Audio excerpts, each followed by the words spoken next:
What is this place? A playhouse? What's that doing here? In dreams, our minds sometimes try to find ways of coping with the things that we can't quite process when we're awake. The things that are too sad or too scary or just too big for us to understand.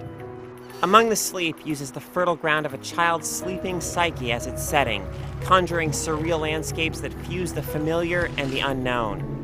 The game's potent atmosphere makes your brief journey a worthwhile one, even if, in the end, the answers you find on your quest to help a toddler cope with some painful truths don't add up to quite as much as you'd hope.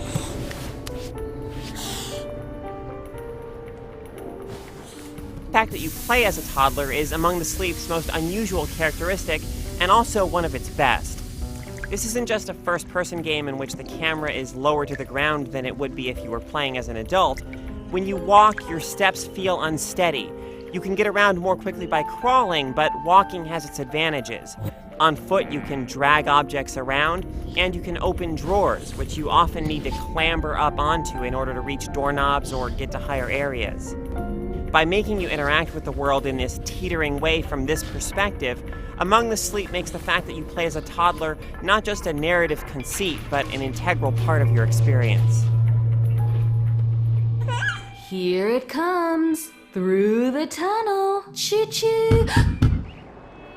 After being put to bed on your second birthday, you find yourself in a changed home, and your mother missing.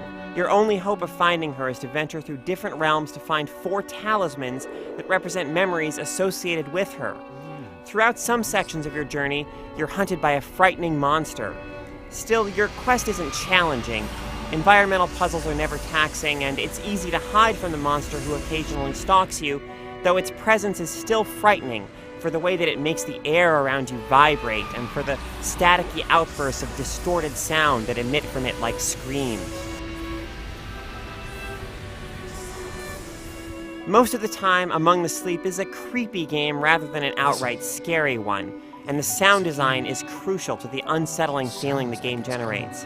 Knocks on wood, distant shrieks, discordant chimes, and other sounds lend a foreboding air to the game's strange and imaginative environments, which are quite creepy in their own right. And to be honest, it scares me a bit. But don't worry, I'll do my best to keep you safe. Fittingly, these environments feel like something out of a dream, meshing toys, crayon drawings, and other elements of childhood with fragments of playgrounds, libraries, and other places rife with symbolic meaning. The fact that you're playing as a toddler makes the world around you feel threatening and unconquerable. Whatever manifestations of evil might lurk in the fog that surrounds you, you'd be helpless against them. But venturing into the unknown of each new realm is ultimately an empowering process. Even as a child, you are strong enough to face the terrifying unknown and cope with whatever you find there. Unfortunately, the abrupt ending that awaits you at the conclusion of your journey feels disconnected from the rest of the game. There's a revelation at the end, but it feels too rushed and too underdeveloped to leave you feeling much of anything. It's unfortunate that the game doesn't leverage its intriguing concept to tell a more memorable story, and that its ending is underwhelming. But even if the destination leaves you wanting, the journey is far from wasted. And though the dreams it conjures might be scary, it ultimately leaves you with the feeling that you're strong enough to face your fears, in dreams or otherwise.